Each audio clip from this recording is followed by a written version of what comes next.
The blade of Aeryn, witch of storm and steel.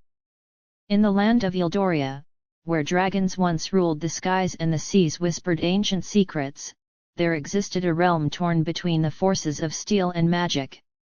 Kingdoms fell and rose under the weight of sorcery and the clash of swords, but none could foresee the rise of a warrior who embodied both. Chapter 1, The Marked One. Aeryn stood at the edge of the cliffs of Voltoria, her eyes scanning the dark, storm-laden horizon. The sea roared beneath her, waves crashing against the rocks like an angry beast. She had always been drawn to the storm, its chaos mirrored something deep within her. A gust of wind swept through her wild raven black hair, and she grasped the hilt of her sword, Stormacaller, which hummed faintly with an energy only she could command. Aeryn was no ordinary warrior. Her lineage was steeped in magic, though she had sworn to master the blade before she ever embraced her sorcery. Her mother had been a renowned witch, wielding the elemental forces of nature, while her father was a general, known throughout Eldoria for his unmatched swordsmanship. From them, she inherited both skill and power, but with it, a burden she never asked for. Across her back ran a scar, a mark left by a creature not of this world, a shadow beast that had descended upon her village years ago. She had survived, but the mark was more than just a wound. It bound her to ancient magic, to a prophecy whispered by witches and sages alike: the marked one will rise, where steel meets storm, and the world will bow to her power or burn in her wrath. Aeryn never cared for prophecies. The wind howled louder, and in the distance, she could see ships approaching, black sails. Pirates, raiders from the Islands of Scorn, known for their cruelty and their insatiable hunger for plunder. Her village, perched upon the cliffs, was in danger. "Let them come," she muttered, her eyes flashing with resolve. With a flick of her wrist, the air around her stirred. The sky, already dark, grew darker still, as clouds thickened, responding to her command. Lightning crackled in the distance, and the sea began to churn more violently. Stormacaller pulsed in her hand, eager for battle. Aeryn turned from the cliff and sprinted back toward her village. The time for peace had passed. Chapter 2, The Siege of Voltoria. The village of Voltoria was small, a humble place where fishermen and traders lived in quiet. But tonight, it would be a battlefield.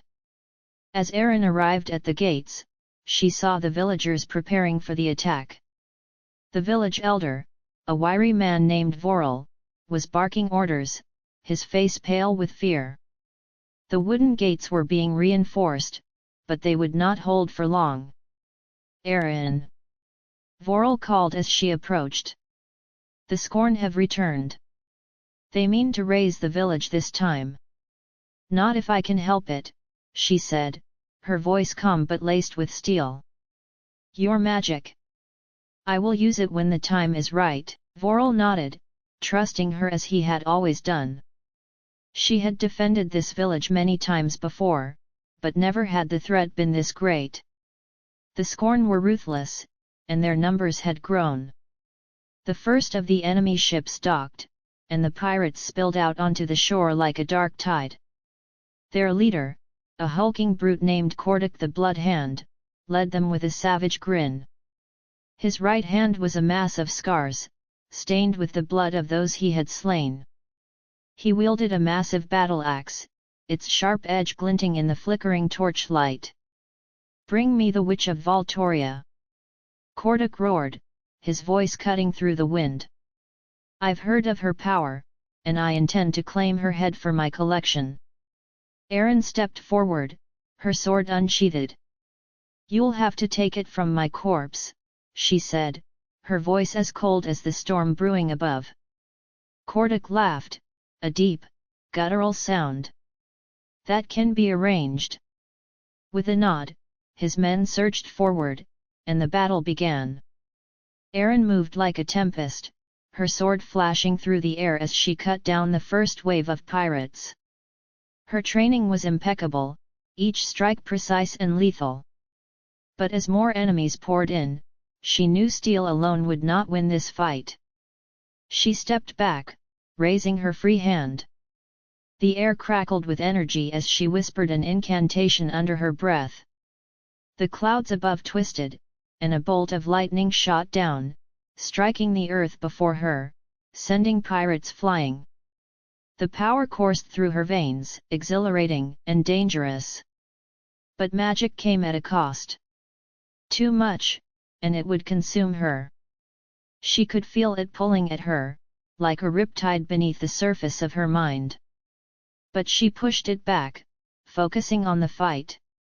Aeryn danced between her enemies, calling down lightning and slashing with her sword, her movements a deadly combination of sorcery and skill. Kordak watched from the rear, his grin fading as he saw his men fall. He raised his axe, roaring in fury, and charged at her, cleaving through his own men to reach her. Aeryn turned just in time to meet his strike. The force of the blow sent a shockwave through the ground, but she stood firm, her sword locked against his axe. "You think your magic makes you strong?" Kordak sneered, pressing his weight against her. "But I've killed witches before." Aeryn's eyes flashed with lightning. "Not like me." With a sudden burst of energy, she pushed him back, raising her hand toward the sky. The storm answered her call. A massive bolt of lightning struck Kordak, enveloping him in searing light.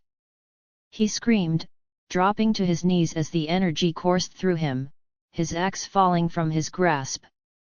But Aeryn wasn't finished. She raised Stormacaller, and with a swift, final strike, severed Kordak's head from his shoulders. The pirates, seeing their leader fall, fled in terror, leaving the village of Valtoria behind. Chapter 3: The Awakening. The battle was over, but Aeryn knew it was only the beginning. The mark on her back pulsed, reminding her of the power she had yet to fully understand and the prophecy she could no longer ignore. That night, as the village celebrated their victory, Aeryn stood alone by the cliffs, her eyes on the horizon. She had protected her home, but the storm within her was growing stronger. The magic she wielded was ancient, dangerous, and she feared what would happen if she lost control. But destiny was not something she could outrun. The mark was a beacon, calling out to forces she could not yet comprehend. And somewhere, beyond the sea, something stirred in response. The storm was far from over.